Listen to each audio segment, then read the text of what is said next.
Bien, retomamos las sesiones en esta tarde. La primera charla del ciclo de la tarde, de esta tercera sesión, la va a dar Enrique Baquedano, director del Museo Arqueológico Regional de la Comunidad de Madrid, director de los yacimientos de Pinilla del Valle y también codirector del proyecto de Old Dubai. Nos va a hablar de algo que hasta ahora es inédito. Es la primera vez que nos van a mostrar públicamente los resultados de la cueva descubierta, que es uno de los múltiples yacimientos que tienen en el Valle de Lozoya. Y bueno, pues es el santuario neandertal. Yo creo que uniendo con el debate que tuvimos ayer por la tarde entre Juan Luis y Marcos, hablando de todo este tipo de cuestiones, pues creo que va a ser algo bastante interesante en relación o enlazando, ¿no?, con esa cuestión de la simbología o del mundo, vamos a llamarlo simbólico, ¿no?, de los neandertales. Bueno, pues sin más os dejo con Enrique Baquedano, que yo creo que no necesita más presentación. Muchas gracias, David. Muy buenas tardes a todos. En primer lugar, gracias por su asistencia. Hay que tenerle mucha afición a la cosa del neandertal para estar un viernes por la tarde aquí, en unas horas tan intempestivas, en pleno estivo. Pero os agradezco muy sinceramente, como agradezco a la organización en el que hayan querido invitarnos, al equipo de Pinilla del Valle, a estar aquí acompañándoles. No es sorprendente, porque el proyecto de Pinilla del Valle es un proyecto hermano prácticamente del equipo de las excavaciones en el abrigo del Molino, que es quien realmente ha organizado todo este lío, junto con la Junta de Castilla y León, ¿verdad? Bien, ¿de qué tiempo dispongo, David? ¿De qué tiempo dispongo? Vale, muy bien. Comenzaré por decir que, además de agradecer de los agradecimientos, hago esta presentación en nombre también de todo el equipo de Pinilla del Valle y de los directores, que somos Juan Luis Arzuaga, paleontólogo, Alfredo Pérez González, geólogo, y yo mismo, que soy arqueólogo. Y, en tercer lugar, decirles que lo que presento soy absolutamente consciente de que es una cuestión controvertida, nos gusta, nos divierte, está muy bien, creemos que la base de la ciencia es esto, y lo que ayer por la tarde defendíamos Arzuaga y yo, también nos lo aplicamos a nosotros mismos. Quiere decir que, como somos conscientes de que estos son planteamientos absolutamente novedosos, con un paradigma que rompe con la pana, pues estamos absolutamente dispuestos, no solo dispuestos, sino encantados de entrar en el debate. Nos parece sugerente, nos parece que es lo suyo, nos parece que algo propio de la ciencia, salvo que nos comportamos de una manera religiosa y no científica, es justamente que no se puedan debatir las cosas. Nosotros pensamos que todo debe estar sometido a revisión, a análisis, a debate, y con ese afán, con esa voluntad, venimos hoy aquí. Efectivamente, como ha dicho David, gran parte de estos resultados que vamos a presentar esta tarde son absolutamente inéditos. Las fotografías, los dibujos, los materiales son inéditos. Solo se presentaron en septiembre de 2016 en una comunicación que presentamos Arzuaga y yo en el Congreso de la Sociedad Europea de Evolución Humana, y, por lo tanto, creo que serán ustedes con toda seguridad conscientes de que lo que estamos presentando al menos tiene el valor de la novedad. Muy bien, y sin más preámbulo, entraremos en materia diciéndoles que, bueno, Pinilla del Valle se encuentra en el corazón de la península ibérica, justamente en el pleno sistema central, precisamente aquí, donde indica esta flecha, es donde están los diferentes yacimientos. En este valle, que, como puede verse, es un valle bastante cerrado, solo tiene una salida y una entrada, que es la que ha buscado el río Lozoya. Nos encontramos entre los montes carpetanos, que son estos de aquí, y la Sierra de Lontanares, que es esta de aquí. Esto es la cuerda larga. Y en esta zona, justamente donde ven estos embalses, el embalse del río Lozoya, el embalse de Pinilla, pues justo en la margen derecha es donde se encuentran los yacimientos de los que vamos a hablar esta tarde. Los yacimientos de Pinilla del Valle, por parte de los investigadores, son sobradamente... No sé si se me oye bien. Sí. Bien, pues están en un lugar que es realmente paradisiaco. Esto es la Sierra de Lontanares, como digo. Aquí se encuentran los yacimientos de los que vamos a hablar, y principalmente el yacimiento de la Cueva Descubierta y, en el sentido contrario, visto desde la propia Sierra de Lontanares, aquí tendríamos el pueblecito de Pinilla del Valle, que es un pueblo de 200 habitantes, y aquí es donde está el lío, la Madre del Cordero, que esta tarde vamos a presentar. Este es el embalse que antes mencionábamos, y repito que estamos entre dos cordales que normalmente tienen entre 1.900 y 2.000 metros de altitud, aunque en algunos puntos bajan hasta 1.600 aproximadamente, teniendo una sola salida, que es justamente la que ha encontrado el río Lozoya, camino del Jarama, del que es un afluente tributario. Bien, este lugar, este promontorio conocido como el Calvero de la Higuera, porque hay toda una serie de calveros conocidos en la zona y son bienes de interés cultural declarados por la Comunidad de Madrid, pues en este lugar, en este promontorio, aquí estaría el embalse, ¿verdad?, que hemos visto, y aquí hay varios yacimientos. Esta es la Cueva del Camino, el Abrigo de Navalmaillo, quédense con estos nombres, la Cueva de la Buena Pinta y la Cueva Descubierta, que es en la que nos vamos a centrar. No sin antes, como sé que hay personas que a lo mejor no pueden conocer sobradamente los yacimientos de Pinilla del Valle, haré una mención a que son yacimientos que se descubren, el primero de todos ellos, la Cueva del Camino, se descubre en 1979, se excava durante aproximadamente 13 años por un equipo de paleontólogos de la Universidad Complutense que lideró el profesor Francisco Alférez. Este equipo concluyó que se trataba, lo que había en este lugar era justamente una ocupación de humanos preneandertales o anteneandertales, que es el cajón desastre que terminológicamente utilizábamos en los años 70 y primeros 80 para hablar de todo aquello que tenía más de 100.000 años de antigüedad, y además ellos llegaban a la conclusión de que se trataba de un yacimiento propio del Pleistoceno medio. Bien, justamente les diré que este yacimiento fue objeto de revisiones posteriores y hoy nos acompaña Carlos Díez, por cierto, que fue la persona que en su tesis doctoral, revisando las colecciones procedentes de este yacimiento, dictaminó que no, que se trataba de un cubil de hienas. Bien, este yacimiento, justamente por estos dimes y diretes científicos, estuvo abandonado de la mano de los investigadores y también de las administraciones públicas durante 17 años, y nosotros regresamos en el año 2001, entramos en el año 2001 a hacer un proyecto nuevo con el objeto de revisar si era verdad lo que estaba diciendo el profesor Alférez o llevaba razón el profesor Carlos Díez y algunos otros que estaban planteando que se trataba de un cubil de hienas.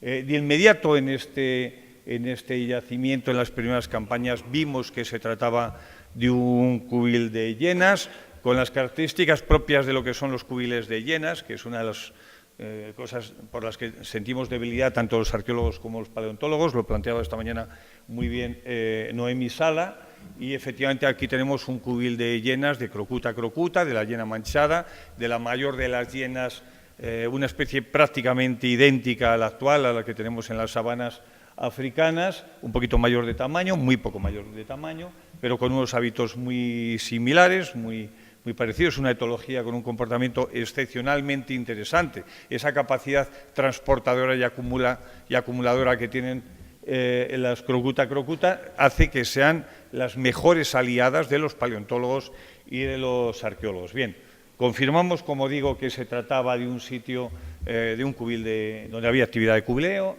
una madriguera de hienas.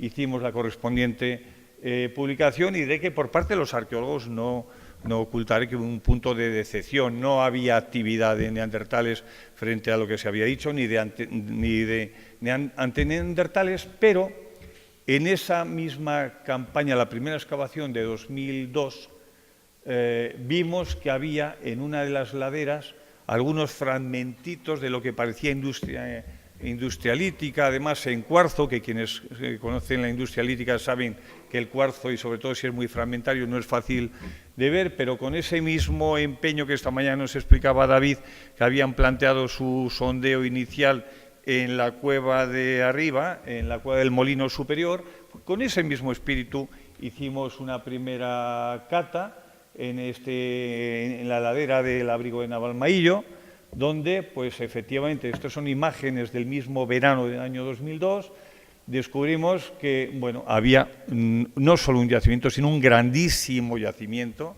que es un yacimiento de 350 metros cuadrados de ocupación neandertal durante distintos niveles, diferentes episodios, a lo largo probablemente del orden de unos 40.000 años, por supuesto con todo lo que tiene que tener un yacimiento, un campamento neandertal, sus hogares, su fila de hogares exterior, su fila de hogares interior, toda la actividad que han hecho predadora sobre los grandes carnívoros que son la atracción principal de los neandertales, por supuesto una fila interior también, como digo, de pequeños hogares y toda la industria lítica que caracteriza y debe caracterizar a todo buen neandertal que se precie de tal. ¿Qué es? Pues una gran colección de industria lítica musteriense, que principalmente se caracteriza por la gran presencia de elementos retocados sobre el asca. Pues tenemos principalmente pues raederas como esta misma que vemos aquí, que es como de libro, esta que tenemos aquí en este extremo. Por supuesto hay percutores y hay puntas Levallois, puntas musteriense, en fin, todo tipo del kit propio del neandertal, el kit propio del mundo musteriense. Es un yacimiento que no tiene ningún otro tipo de presencia, salvo una pequeña calera del siglo XIV, porque la dolomía es una materia muy querida por los caleros en cualquier sitio de la península ibérica, y aquí también, en el abrigo de Navalmayo, ¿no? Bien, bueno, la realidad es que el estudio de la materia, tanto de las materias primas como de los procesos de talla, nos dice que estamos ante un conjunto que no cabe ninguna duda, se trata del mundo del tecnocomplejo, propio del tecnocomplejo musteriense, que es característico, propio también de lo que hacen siempre en todos los lugares de Europa los neandertales. Bien, por supuesto, de esto hemos hecho ya varias publicaciones en revistas de impacto, como debe ser, ¿verdad? Y con esto hemos reconstruido la escena de lo que pensamos que hacían aquí en este abrigo los neandertales, ¿no? Pues lo suyo, cazar, dormir, trabajar las pieles, tallar las piedras, trabajar las maderas, etcétera, ¿no? Hemos intentado aquí un poco reconstruir el hábito, lo que es la vida cotidiana de los neandertales. He dicho con toda intención vida cotidiana, lo que hacían todos los días de una manera, digamos que subsistencial, los neandertales, desde que se levantaban por la mañana hasta que se acostaban por la noche, ¿no? Que es uno de los objetivos que tiene cualquier especialista en paleolítico que intente reconstruir la vida, repito, cotidiana de los neandertales, en este caso propio del paleolítico medio. Bien, aquel lugar es un lugar lleno de sorpresas, como vuestro valle está absolutamente lleno de yacimientos, donde buscamos encontramos yacimientos, unos yacimientos que han sido formados por las hienas, otros por los homininos, unos que han tenido en distintas zonas, no coexistiendo en el momento, no cohabitando, pero sí ocupando distintas zonas de un mismo yacimiento, o bien diferentes niveles en un mismo yacimiento, cosa absolutamente razonable, propia de las leyes del comportamiento de la naturaleza, tanto de los hiénidos como de los homininos. Os comentaba yo en el campo que una de las cosas que yo he aprendido en los muchos años que ya llevo trabajando en África es que estas hienas no solo no se alejan de los homininos, sino que se acercan de los homininos, Es decir, que a los arqueólogos que trabajamos en la sabana nos quiten las botas por la noche es lo normal en el caso de las hienas, o cosas de esta naturaleza. Es decir, que no solo no son incompatibles, sino que están predando sobre los mismos grupos, son justamente muy compatibles, aunque se lleven muy mal, claro está. Bien, descubrimos una pequeña cavidad que había, que apuntaba que a lo mejor podía haber una cueva, hicimos un sondeo, estoy hablando de 30 metros del otro abrigo, y efectivamente dimos con una gran cueva que tiene un cubil de hienas importante en la zona superior, en el miembro superior, en los niveles superiores, de momento ligeramente más frío que los yacimientos que hemos visto antes, y que de manera infrayacente pues hay una ocupación de homininos que salta a los comienzos del Pleistoceno medio. En este yacimiento, que es la cueva de la Buena Pinta, bueno, este es visto desde el interior de la cueva, vista la imagen del yacimiento, Bueno, y aquí un poco reflejando lo que ha sucedido con esta cavidad, que ha sido fruto del enfrentamiento entre hienas y neandertales, que, repito, coexisten, aunque no con entusiasmo, pero fruto de eso es donde se origina el descubrimiento de una cavidad nueva, una cavidad a la que accedimos en 2009, en el año 2009, y que fue descubierta de una manera un poco peculiar, ¿no? Y vosotros nos explicabais en Abrigo el Molino cómo se había producido, cómo aquella primera visita de Andrés, cómo vuestra primera visita. Aquí tenemos una historia divertida también, ¿no? Y es que justamente aquí veréis que está la cueva de la Buena Pinta y aquí todo esto es la zona de la cueva descubierta. Bien, en esta cueva de la Buena Pinta, que es toda ella los niveles superiores del Pleistoceno superior, resulta que en una zona aparecían fósiles, microfósiles, o mejor dicho, restos fósiles de microfauna, propios del Pleistoceno medio. En concreto aparecía el topillo de Gofrey y el topillo de las Brechas. Y el responsable de nuestra investigación sobre topillos, que es César Laplana, que lo tenemos aquí, lavando, pues insistía en que estas especies desde luego eran claramente del Pleistoceno medio y además no se podía tratar de un grupo, de una población de estos topillos relicta por condiciones climáticas, sino que se trataba justamente de unos fósiles reelaborados, que tenían una coloración propia de niveles donde había unos contenidos en manganeso que no eran propios de estos niveles. Entonces, en la primavera de 2009, pues de estas cosas que suceden a veces en la arqueología, organizamos una campaña para ir expresamente a buscar una cueva, porque esos fósiles tenían que venir de la parte superior. Y dijimos, bueno, vamos a buscarlos, que no sea al menos por intentarlos. Si hay unos fósiles del Pleistoceno medio, puede haber un yacimiento donde haya niveles potentes del Pleistoceno medio. Por intentarlo, el no ya lo tenemos, ¿no? Había un punto de riesgo, a nadie nos gusta meter un gran esfuerzo económico, físico, etcétera, en un proyecto, pero bueno, nos lo planteamos y lo que hicimos fue una campaña de limpieza del manto vegetal de toda la cobertura superior del Calvero.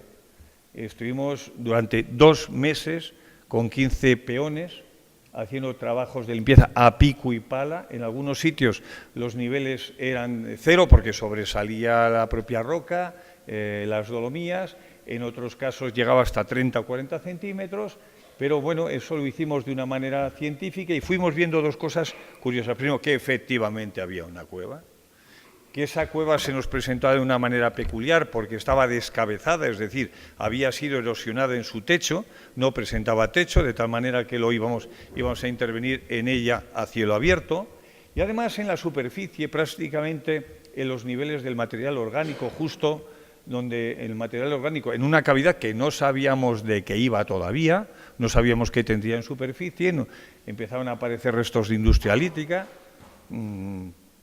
y aparecían muchísimos restos de astas, de bóvidos. Empezamos una zona, la llamamos la monumental de Pinilla del Valle, por la gran aparición de astas. Bueno, pues lo que sucedió es que conseguimos determinar que había una cueva con unas grandes dimensiones, mucho más grandes que los otros restos de yacimientos que hay en Pinilla del Valle, y además que parecía en superficie que lo que había podía ser industria, en un momento determinado, así lo dijimos, podía ser industria musteriense, lo cual era realmente sorprendente, ¿no? No estábamos preparados emocionalmente para que esto fuera así. Bien, además esto se complicaba porque en algunas zonas el propio sedimento, el relleno del interior de la cavidad expuesto por la erosión a la intemperie, resulta que se había cementado, se había brechificado de tal forma que francamente se confundía con lo que podría ser un lapiaz. En muchas ocasiones teníamos dudas de si podía tratarse de un lapiaz, es decir, de la propia dolomía deteriorada, o bien se trataba de los rellenos. Esto no es fácil de distinguir, francamente, porque el relleno del interior no deja de ser la misma roca que el exterior. En consecuencia, depende a qué condiciones esté sometida, pues puede ser muy, muy difícil de discernir lo uno o lo otro. Es decir, que sea relleno sedimento interior o que sea lo que llaman los geólogos, llamarían la caja de la cavidad, no la roca propiamente dicha. Bien, pues lo que vimos es que efectivamente había una gran cavidad. Hicimos unos primeros sondeos en algunos puntos, como son estos sondeos. Bajamos hasta niveles efectivamente de Pleistoceno medio. Efectivamente había también, además, industrialítica. Es decir, hay una ocupación del Pleistoceno medio en Pinilla del Valle, pero sucede que no hemos terminado de poder trabajar hasta los niveles inferiores porque en medio de esto, en este lío, nos encontramos con algo, que es lo que venimos a contar esta tarde aquí, que es como poco también muy, muy sorprendente por inesperado. Bueno, esta es una imagen donde se puede ver con cierta facilidad por dónde va la caja de la cavidad. Esto es la roca y esto es el relleno. Va por aquí, se puede ver bastante bien, se puede ver perfectamente, y estos son los rellenos interiores. Conseguimos a lo largo de 2 campañas discernir perfectamente lo que era el interior del exterior. Además, tuvimos la suerte de que justamente en la pared interior se formó un espeleotema de pared que distingue muy bien lo que es el interior del exterior, con lo cual no hay ni la más ligera duda de cuándo estamos dentro o fuera de la cavidad. Es absolutamente indiscutible al día de hoy. Bien, y bueno, vimos que había algunas oquedades con algunas galerías derivadas, cosa perfectamente lógica, siempre a favor de la disposición de los estratos, como sucede en cualquier karst que de tal se precie, y bueno, pues hemos podido establecer esta relación. Aquí tenemos la cueva de la Buena Pinta, que ya habíamos descubierto en el año 2003, y esta es la nueva cavidad que descubrimos a partir de 2003 hasta ahora que estamos trabajando en ello. Principalmente en 2011 conseguimos ver la forma. Hemos hecho varios cortes que todos ellos, este y este, nos dan al Pleistoceno medio, pero al trabajar en toda esta zona, incluido esta zona donde está el camarín, hemos descubierto algo que es, repito, lo que vamos a presentar aquí esta tarde, es el objeto de nuestra ponencia, de nuestra comunicación, y es lo que realmente pues es como poco especialmente llamativo. Aquí vemos el proceso de excavación, creo que se ve perfectamente lo que es la caja y lo que es el interior, lo que estamos excavando. Hay que decir además que cuando empezamos a trabajar en los niveles superficiales nos dio cierto disgusto ver que estaban muy brechificados. Claro, los fósiles en las brechas están muy cementados y en consecuencia se extraen fracturados, con escasa posibilidad de leer la superficie cortical de los fósiles, pero afortunadamente sucedió que no era así, sino que la superficie sí estaba brechificada, pero actuaba como una corteza protectora de lo que había por debajo. Es decir, que los niveles inferiores se conservan espléndidamente gracias a que el nivel superior, expuesto a la intemperie, se ha brechificado y ha actuado como elemento de protección, como capa, como corteza protectora del interior de los yacimientos. Esta es otra imagen donde se va viendo cómo vamos evolucionando en la excavación. Esto es justamente lo que conocemos como la zona de la monumental de Pinilla del Valle. La monumental porque, repito, que los primeros días, en la primera campaña, lo que nos aparecía sobre todo eran muchísimos astas de bóvido que no terminábamos de encajar.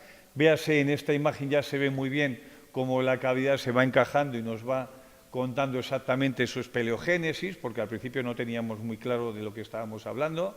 He de decir que hemos trabajado con un criterio tal vez de una prudencia excesiva, porque fuimos conscientes que una de las posibilidades, hoy en día se hace muchísima arqueología preventiva. Es decir, arqueología preventiva que está supeditada al mandato de las operaciones de carácter urbanístico. O también hay muchas ocasiones en que los investigadores están sometidos a mucha presión del sistema investigador o del sistema docente para que publiquen inmediatamente porque tienen que justificar sus carreras. Este no era el caso, Este no era el caso porque la mayor parte de los que trabajamos aquí, pues en fin, ya éramos talluditos y nos podíamos permitir trabajar con mucho rigor y con mucha lentitud. Repito que empezamos en 2009, es decir, que ya llevamos 10 años trabajando y hasta ahora no estamos presentando los resultados porque hemos querido tener todo tipo de elementos de juicio que esta tarde precisamente es lo que vamos a hacer aquí, ¿no? Es otra imagen de cuál es el ambiente de esta excavación, con un montón de gente, 2 personas para cada uno de los metros cuadrados que ahí estamos precisamente en excavación. Aquí se puede ver el embalse, estamos al ladito mismo del embalse, estos son los Montes Carpetanos, estamos en un lugar absolutamente paradisiaco, con muchísima repercusión mediática y esto que sí, social y tal, que está muy bien, naturalmente, pero que a veces nos dificulta y nos da la brasa y no nos deja trabajar, pero bueno, forma parte de los gajes del oficio. Pero esto empieza a plantearnos que en algunas zonas vemos que se conserva ya un espeleotema en el suelo, un espeleotema en el fondo, que es la base de la que arranca la secuencia estratigráfica de toda esta zona de la cueva descubierta. No he dicho, he obviado decir, porque me he olvidado, que la llamamos cueva descubierta por 2 razones obvias. Una, porque la descubrimos yendo a buscarla, y 2, porque no tiene cubierta. Es doblemente descubierta, ¿eh? Hacemos este juego que en inglés a veces es un poquito complicado de explicar, pero bueno, lo intentamos, ¿no? Bien, todo está absolutamente repleto, como decimos, de astas. En algunos sitios aparecen hogares, pequeños hogares, siempre pequeños hogares, en algunas ocasiones dispuestos justamente sobre el espeleotema y afectando el espeleotema de tal manera que esto es la mejor de las pruebas de que el hogar ha estado hecho directamente sobre el espeleotema. Digo esto porque en arqueología procesual no sirve solo con que en un momento determinado uno tenga muy claro que se trata de un fuego. Es que además en la revista donde lo tienes que publicar tienes que mandar el análisis de un laboratorio especializado en fuegos que lo han analizado y te dicen que efectivamente había un fuego. Bien, pues nosotros eso por supuesto hemos tenido la fortuna de que hacer estos individuos, luego diremos quiénes, que anduvieron por aquí en la cueva descubierta, al hacer estos fuegos directamente sobre los espeleotemas, sabemos efectivamente que los hacían in situ, que no son hogares lavados ni barridos, que es algo muy frecuente, que esta misma mañana creo yo que hemos visto uno de ellos. En mi opinión, lo que tenemos es un hogar barrido y posteriormente lavado, ¿no? En el caso del molino. En este caso hay algunos que se han hecho claramente in situ, y por supuesto pues tenemos toda la actividad humana en todos los restos. Una de las bases de las que hasta ahora yo creo que se ha hablado poco en estas jornadas es del papel de la construcción, del proceso de construcción de la tafonomía, que es el proceso de construcción de los yacimientos. En el fondo, la tafonomía es una disciplina descrita y creada en los años 40 por el ruso Efremov, que lo que nos viene a decir es a contar la historia de los fósiles desde que murió el animal que los llevaba puestos hasta que se han convertido en fósiles, ¿no? Ese proceso de construcción de los yacimientos, en definitiva, es absolutamente clave. Y en este proceso la tafonomía ha sido absolutamente clave, porque aquí tenemos una planta de la distribución de los fuegos, de los restos de fauna y de los restos de industria lítica, de los que ahora vamos a hablar, y que son miles, estamos hablando de miles de objetos a lo largo de toda la cavidad, con las correspondientes cortes, con las correspondientes altimetrías, donde podemos ver perfectamente ya cómo en el año 2016 incluso nos aparecía el segundo de los cráneos de rinoceronte, ahora vamos a hablar de esto también, cómo los estamos engasando. Los fósiles aparecen entre bloques de dolomía, algunos relativamente grandes, procedentes de las paredes y del techo de la propia cavidad, y por lo tanto los fósiles aparecen muy, muy alterados y el trabajo, como vais a poder comprobar después, de restauración, de lo que llaman los paleontólogos la preparación de los fósiles para su estudio, francamente ha sido muy compleja. Todos los años nos lleva que después de la extracción de los mismos en laboratorio tengamos un equipo de restauradores trabajando con ellos durante varios meses y prácticamente no damos abasto porque son muchos los fósiles que aparecen. Esto es, por ejemplo, un cráneo prácticamente entero. Y esto es un vídeo para que veáis una idea del tipo de trabajo. eso es un cráneo, como este es un cráneo de un rinoceronte.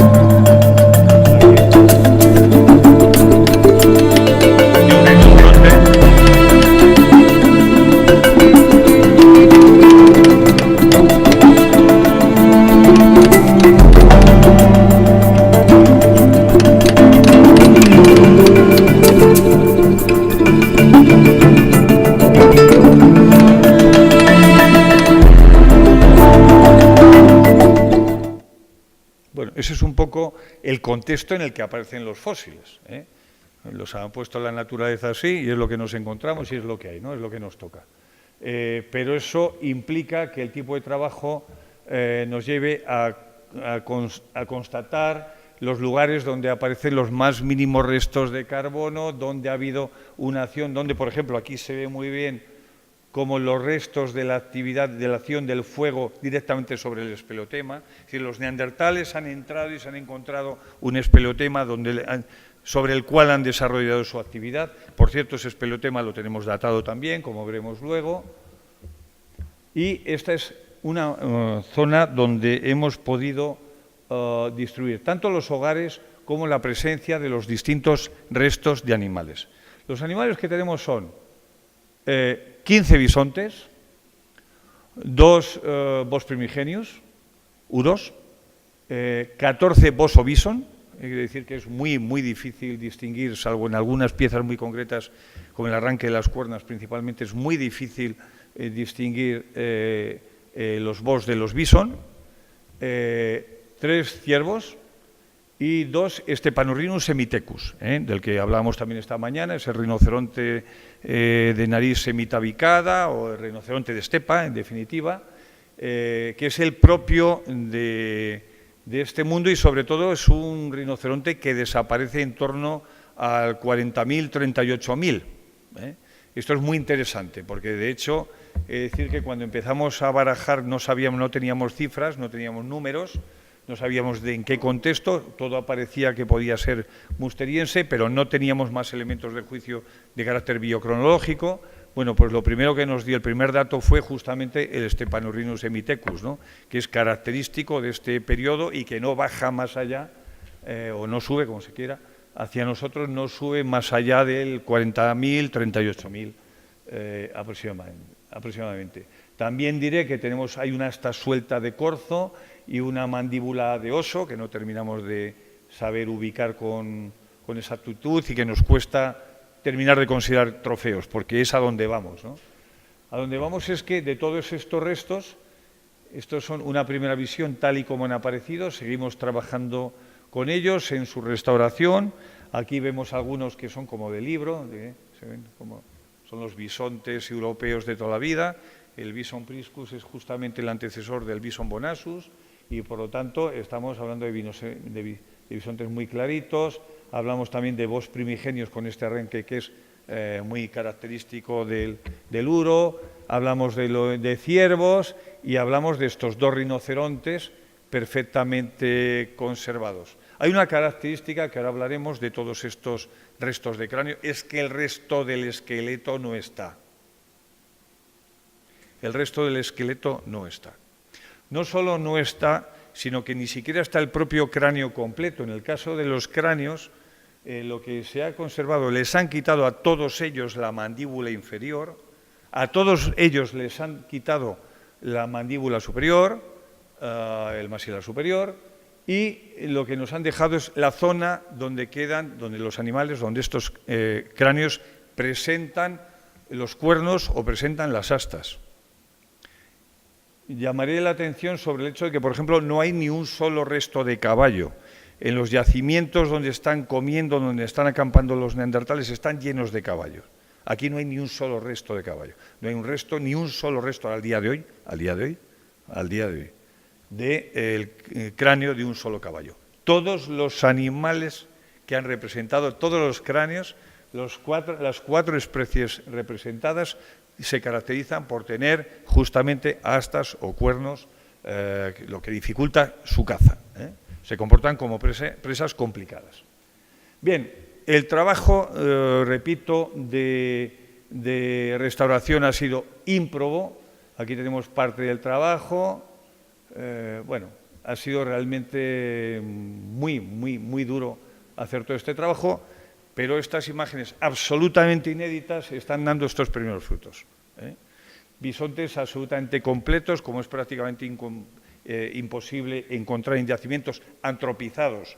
En yacimientos donde hay trampas naturales es perfectamente factible encontrar animales completos y en conexión anatómica, pero en yacimientos hiperantropizados, como es el caso, es prácticamente imposible. La trabajera que se han dado los restauradores y restauradoras ha sido realmente extraordinaria. Estas imágenes son absolutamente inéditas, son fotografías de Javier Trueba y son inéditas hasta esta tarde. Bien, aquí vemos algunos de los elementos, así aparecen los rinocerontes. Este en concreto aparecía de una manera muy peculiar, donde le habían hecho un agujero en el otro lado para sacar los sesos, y lo que habían hecho además era apuntarle para que no se venciera hacia los lados con pequeñas piedrecitas, pequeños bloques, pequeños clastos, que dicen los geólogos, de dolomía alrededor para calzarlo, en definitiva, y que no se venciera para un lado o para otro. Este es el proceso de extracción, como digo, de este primer rino. Aquí están los dos cráneos de rino que tenemos, dos rinos que tienen la misma dimensión, 72 centímetros de bicho, que es aproximadamente esto, para que se hagan una idea de cómo se la gastaban los neandertales con los rinos. Y bueno, luego tenemos también los Cervus elaphus que hemos mencionado. El Bison priscus, otro parecido, el Bos primigenius, que hemos mencionado.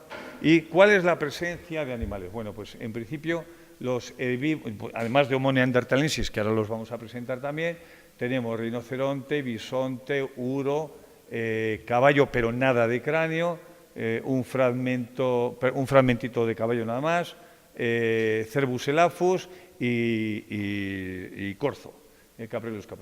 Y luego tenemos, pues, león, hiena, oso, lobo y cuón, el perro rojo.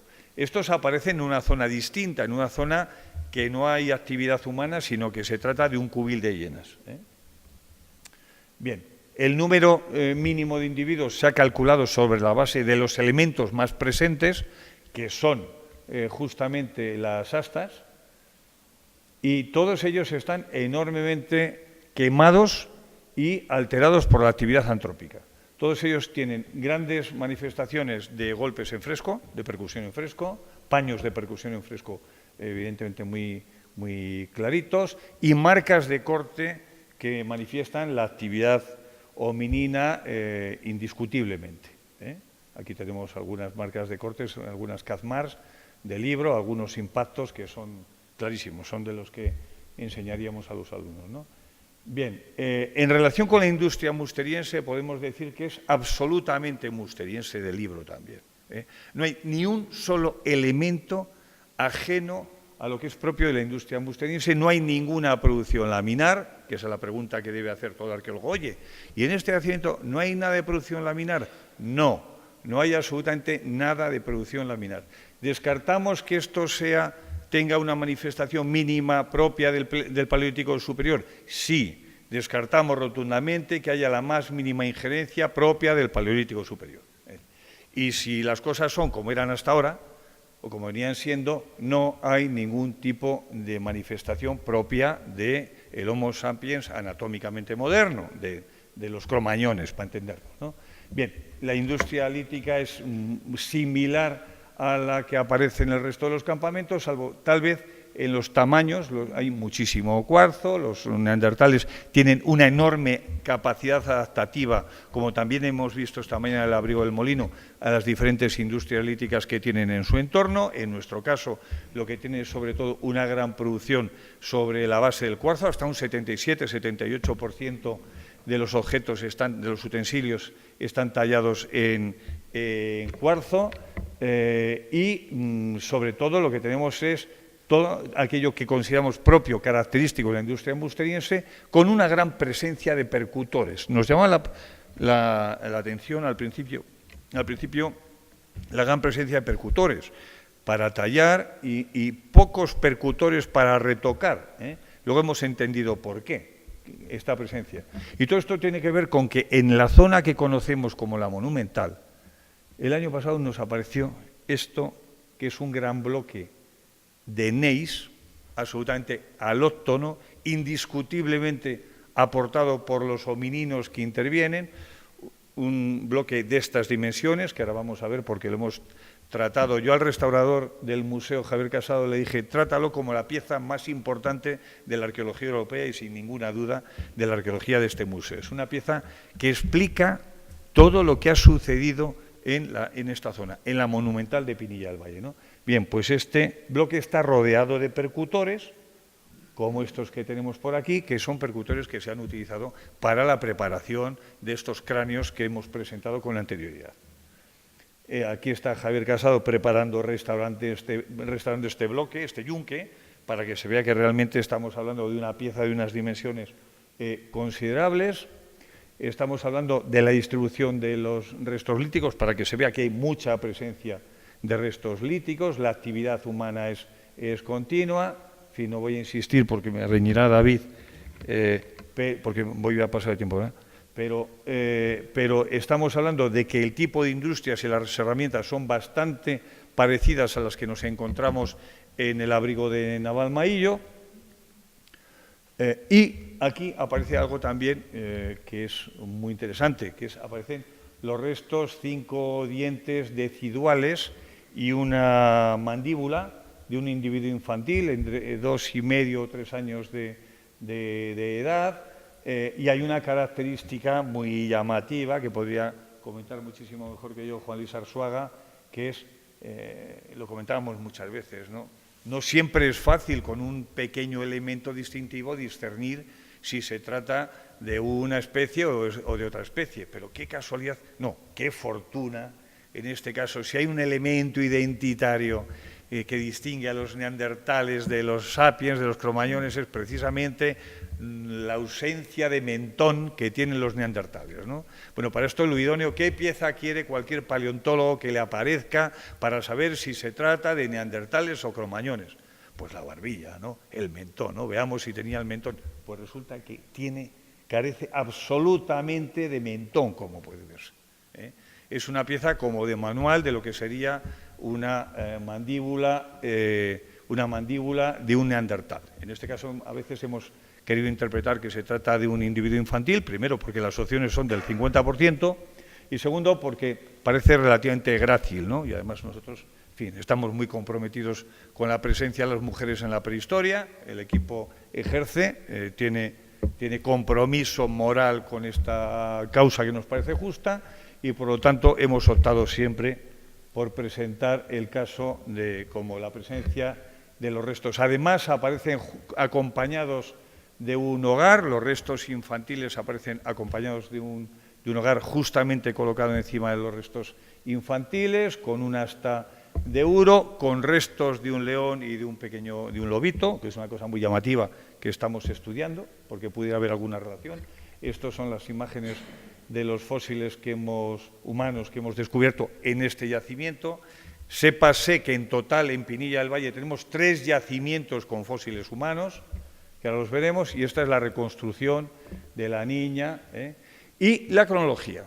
Bueno, la cronología, ya dije yo ayer que no soy de las personas que más creen en los métodos de datación absoluta, que yo llamo numérica, y muchos otros, claro, sino que además justamente cuando uno combina los sistemas de datación por carbono 14 tradicional, AMS o hace ultrafiltración, que por supuesto es un sistema de mejora, claro que es un sistema de mejora del carbono 14, pero si uno está utilizando unas cifras obtenidas mediante ultrafiltración y otras se obtienen con otro método o con otro sistema, sucede que nunca coinciden, nunca. Eso, para no engañarnos primero a nosotros mismos, ¿no? Y esto es lo que sucede aquí, ¿no? Ahora, si trabajamos en una banda, la banda en la que tenemos estos fósiles está entre 36.000 y 44.000. Nosotros estamos trabajando con el criterio de que, bueno, y tenemos cifras infrayacentes que nos dicen que son bastante buenas, por series de uranio torio, tenemos unos espeleotemas, tenemos unos espeleotemas datados en 184.000 y otros en 107.000, es decir, que toda la escena de este yacimiento se produce con posterioridad al 107.000 y parece que estamos trabajando en torno al 40.000, 44.000, que son también las mismas cronologías que hemos visto esta mañana en la Cueva del Molino o que vamos a seguir viendo a lo largo de esta tarde, porque son el momento en el que claramente hay más presencia o un mayor poblamiento neandertal en el interior de la península ibérica. Probablemente estamos ante los últimos neandertales, como muy bien, con buen criterio, los organizadores de estas jornadas han denominado a estas jornadas, al congresito que nos está teniendo. Bien, entremos en materia. Visto esto, podemos afirmar desde luego que se trata de un yacimiento del Paleolítico Medio, con una industria lítica musteriense, con unos restos humanos neandertales, con una cronología propia de los neandertales. En ese momento en la península ibérica, recordemos, no hay cromañones, y tenemos que interpretar la presencia de todo este lío, ¿no? Y empezamos a hacer la interpretación en el equipo de Pinilla del Valle partiendo de lo más simple a lo más complejo, trabajando con los criterios de la navaja de Ockham, en el fondo pensando primero que se tratara de un origen natural, ¿no?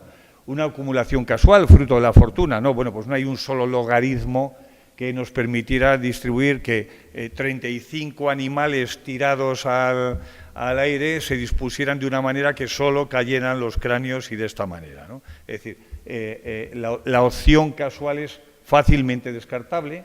Lo mismo sucede con los carnívoros. No hay ninguna actividad de carnívoros en este nivel de la cavidad, ninguna, ni presencia, ni actividad, ni la más mínima, y justamente lo que tenemos es todo lo contrario, una hiperactividad de homínidos. Es decir, que sabemos que el yacimiento tiene un origen antrópico, lo podemos afirmar con toda la rotundidad. Bien, el siguiente paso es cómo podríamos interpretar en un origen antrópico esta acumulación, este yacimiento. Bueno, podríamos pensar que se trata de subsistencia, es decir, que han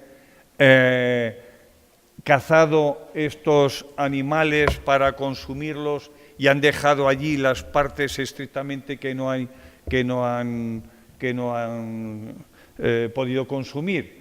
Bueno, esto francamente no tiene ninguna justificación en la medida en que de la misma forma, todos ellos han sido tratados de la misma forma y, por ejemplo, no tiene explicación, no tendría ninguna explicación, pues el que los maxilares superiores no hayan sido conservados, etcétera, ¿no? Tampoco tiene justificación ninguna. Otra opción era, y es una de las que barajamos con cierto empeño, la posible utilización de la materia prima, ¿eh? Entonces, la materia prima, incluso llegamos a pensar que estuvieran utilizando los estuches de las clavijas de los bóvidos, ¿eh? Bueno, pues lo que sucede es que justamente algo de lo que nos sorprende mucho es que en el mundo neandertal no hay industria ósea. De hecho, solo se conocen unos pequeños retocadores en algún yacimiento francés, un solo caso y discutido, y también algunas azagallas pequeñitas, algunas puntas de azagaya también muy discutidas, etcétera. No hay industria ósea por parte de los neandertales, ¿eh? De tal manera que al día de hoy no encontramos otra opción que la que sean fruto de un comportamiento ritual que implique una capacidad simbólica articulada, compleja, y nos lleva a interpretarlo como trofeos. Probablemente son trofeos, probablemente trofeos de caza, seguramente asociados al fuego. Ahora, volviendo, como decía David, a la discusión de ayer por la tarde, esto es lo que pensamos, pero estaremos encantados de discutirlo y de que cualquiera nos ofrezca modelos alternativos y esto es la ciencia, que construyamos entre todos. Estos datos son los que tenemos y tenemos una primera interpretación. Pero nosotros no creemos de una manera religiosa en esta cosa, aunque pensamos que se trata de un santuario, no en el concepto tradicional o actual de santuario, ¿no? Esto no implica que nosotros estemos creyendo que los neandertales ya tenían una deidad construida, no, ni siquiera estamos pensando que necesariamente haya ritos de paso o situaciones de estas tan propias de los sapiens actuales, ¿no? No, lo que nos parece es que hay rito que de manera recurrente y no solo en un episodio, sino a lo largo de muchos años, no sabemos cuánto, pero a lo largo de muchos años, esta cueva ha sido utilizada de manera recurrente para instalar sobre fuegos un enterramiento infantil y 35 individuos a los cuales se les ha extraído la parte superior, solo aquellos que tienen astas y cuernos, recordémoslo. Bien. Y es verdaderamente sorprendente. Esto nosotros lo llevamos al Congreso de la Sociedad Europea de Evolución Humana con la voluntad de que fuera algo muy discutido, que es lo que nos hubiera apetecido. Tengo que decir que desgraciadamente fue muy bien aceptado por la comunidad científica. Sí, ya termino, sí. Entonces, aquí en este mapa lo que he puesto es justamente los 3 fósiles para que se vea que hay 3 yacimientos en los que tenemos restos humanos directamente en Pinilla. Y esta es una de las escenas que hemos puesto de la posible reconstrucción de los distintos ambientes que pueda haber y escenas que se produjeron aquí en la cueva descubierta. Y por último, muy brevemente, poneros unas imágenes de que hemos creado un parque arqueológico que se ha bautizado como el Valle de los Neandertales, que fue una idea que se le ocurrió a Juan Luis Arzuaga y que ha tenido mucho éxito. Tenemos visitas organizadas a lo largo de todo el año, salvo en invierno, no se puede ir por la nieve, con un recorrido por los diferentes yacimientos donde se han musealizado los distintos sitios, las distintas excavaciones. Esta es un poco la imagen del acceso y de los grupos de visitantes que tenemos, que ya es uno de los, ya es el yacimiento visitado más arqueológico, el yacimiento arqueológico más visitado de la Comunidad de Madrid, y esperemos que sea así durante mucho tiempo. Nada más.